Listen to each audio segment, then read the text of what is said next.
ओम नमो भगवते वासुदेवाय नमः। आप सभी का दिन शुभ और मंगलमय हो। भगवान श्री हरि की कृपा आप सभी पर सदा सर्वदा बनी रहे।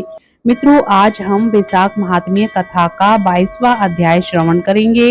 यदि आपने अभी तक 21वां अध्याय श्रवण नहीं किया है तो डिस्क्रिप्शन बॉक्स के लिंक पर जाकर आप 21वें अध्याय की कथा को श्रवण कर सकते हैं। मित्रों, आपसे अनुरोध है कि वीडियो को लाइक करके चैनल को जरूर सब्सक्राइब कर लें ताकि इस प्रकार की पुण्यमयी और पवित्र कथाओं का श्रवण आप रोजाना कर सकें और पुण्य फल प्राप्त कर सकें। अब सुनिए आगे की कथा। मैथिली बोले, इस वैशाख की कौन कौन सी तिथियां अत्यंत पुण्य कारक हैं और क्या दान विशेष रूप से उत्तम है और संसार में इन्हें किसने प्रख्यात किया है, यह सब बताइए। यह सुन श्रुतदेव जी कहने लगे, वैशाख मास में मेष के सूर्य की 30 तिथियां बड़ी उत्तम हैं, जिनमें दान करने से कोटि गुना फल होता है। एक एक तिथि में स्नान, दान, होम, पूजा आदि करने से तत्काल मुक्ति होती है। कथा सुनने से रोग अथवा दरिद्रता से पीड़ित दुख भी दूर हो जाते हैं। जो इन तिथियों को व्यर्थ व्यतीत करता है वह गोघाती, कृतघ्न, मित्रघाती और आत्मघाती होता है। दरिद्री, धनवान, लंगड़े, अंधे, विधवा स्त्री, बालक आदि सबको यह वैशाख मास धर्म अत्यंत सुख से साधन के योग्य है। चैत्र के महीने में जब मेष की संक्रांति हो, उसी समय पापों के नाश करने वाली अमावस्या कोटि गया करने के फल को देती है। यह एक पितृश्वरों के संबंध की पुरानी कथा चली आती है, जो हर्क और पितरों की है। जब पृथ्वी पर सार्विण मनवंतर का राज्य था, 30वें कलयुग के अंत में जब संपूर्ण धर्म नष्ट हो गए, उस समय आनर्त देश में धर्मवर्ण नाम का कोई ब्राह्मण हुआ। उसने उसी कलयुग के प्रथम पाद में मनुष्यों को पापों से युक्त और अपने अपने वर्ण धर्मों से हीन देखा। तब एक दिन वह मुनि महात्माओं के सत्र यज्ञ के दर्शन के निमित्त पुष्कर क्षेत्र गया।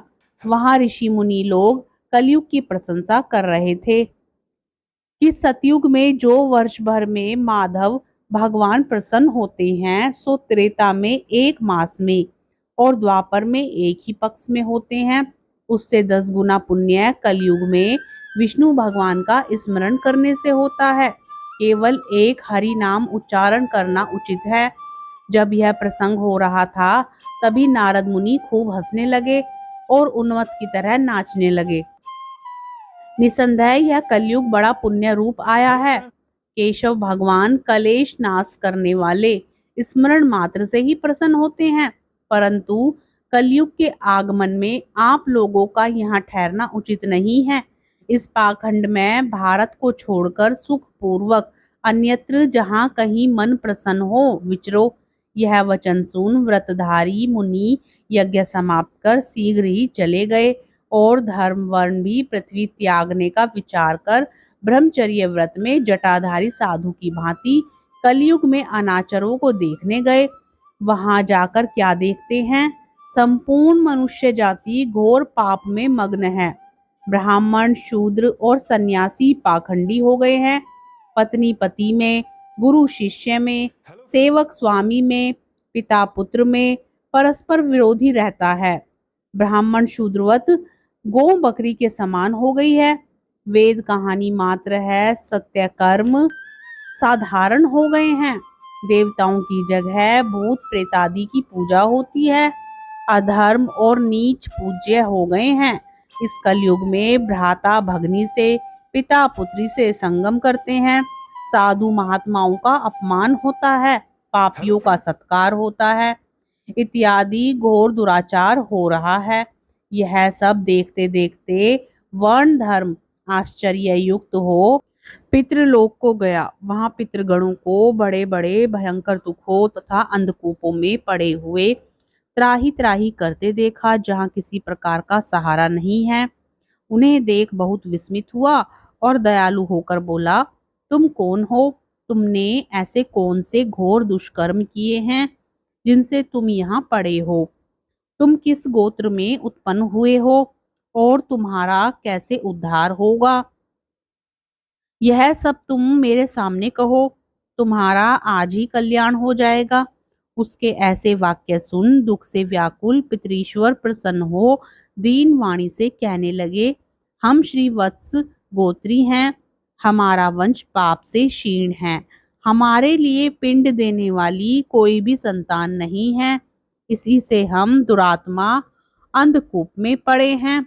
हमारे कुल में एक धर्म वर्ण ही बड़ा यशस्वी है, वह सबको छोड़ अकेला ही विचरता है। उसने गृहस्थी धारण नहीं की है, वही दूर्वा का तंतु रूप है कि जिसे पकड़कर हम लोग लटक रहे हैं। अतः धर्म वर्ण की आयु क्षीण होने पर इस अंध तामिसा दुर्गम कूप में गिर पड़ेंगे। इससे हे तात, तुम पृथ्वी पर जाकर धर्म वर्ण को समझाओ कि तेरे पितरीश्वर दुख से पीड़ित केवल तेरे सहारे लटके रहे हैं। तेरे मन पर और संतान ना होने पर हम और तू सब अंध तामिस्त्र कूप में पड़ेंगे। इसलिए गृहस्थ धर्म ग्रहण करके संतान वृद्धि करें। जब वह संतान गया को जाए, विशाख धर्म करे, विष्णु भक्त हो, एकादशी व्रत करे, वह पाप नाशनी कथा सुने, जिससे उसकी 100 पीछे की और 100 आगे की पीढ़ी नरक जाने से बचे और हमको तथा उसको ऊर्ध्व गति प्राप्ति हो। तुम ऐसे सत्य वाक्य समझाकर धर्म वर्ण को गृहस्थ में प्रवृत्त करो।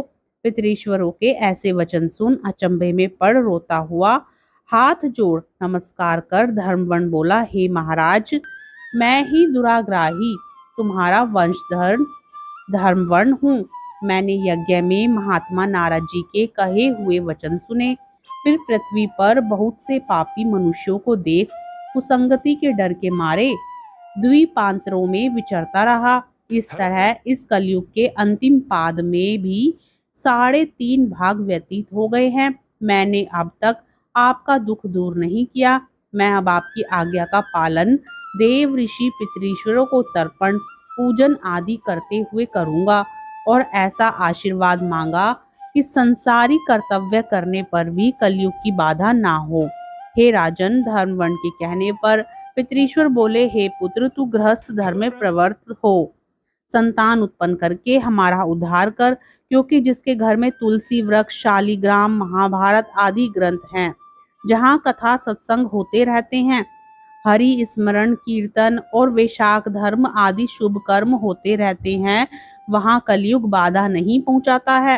हे पुत्र, इसलिए तू पापात्मा युग की चिंता मत कर, शीघ्र घर जा। इस माधव मास में सबके उपकार के लिए मेष की संक्रांति की 30 तिथियों में वैशाख धर्म कर, जिससे करोड़ों गुने फल मिलते हैं। चैत्र की अमावस्या में पिंडदान श्राद्ध आदि कर जल से भरा घड़ा जिसमें कपूर और अगर की वास ना हो दान कर और सबके उपकार के लिए गृहस्थी बनकर उत्तम संतान प्राप्त कर, पीछे मुनि की व्रति धारण कर सुख पूर्वक दीपों में विचरना।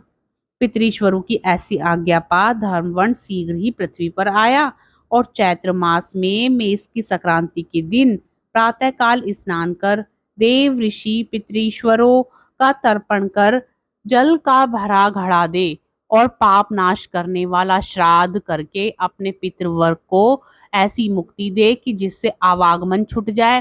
फिर विवाह किया, जिससे सुंदर संतान हुई और संसार में इस पाप नाशिनी तिथि को प्रख्यात कर स्वयं प्रसन्न हो गंधमादन पर गया। इसलिए यह मधुमास की अमावस्या भी शुभ है। इसके समान संसार में कोई तिथि न देखी है और न सुनी है। हरे कृष्णा। इस प्रकार वैशाख महात्म्य कथा अध्याय 22 संपूर्ण होता है। प्रेम से बोलिए श्री हरि विष्णु भगवान की जय। आगे की कथा अगले अध्याय में श्रवण करेंगे। इसके लिए जरूरी है कि आप चैनल को जरूर सब्सक्राइब कर लें, वीडियो को लाइक करके ज्यादा से ज्यादा शेयर करें और कमेंट बॉक्स में श्री हरि विष्णु भगवान की जय अवश्य लिखें। राधे राधे, जय श्री कृष्णा।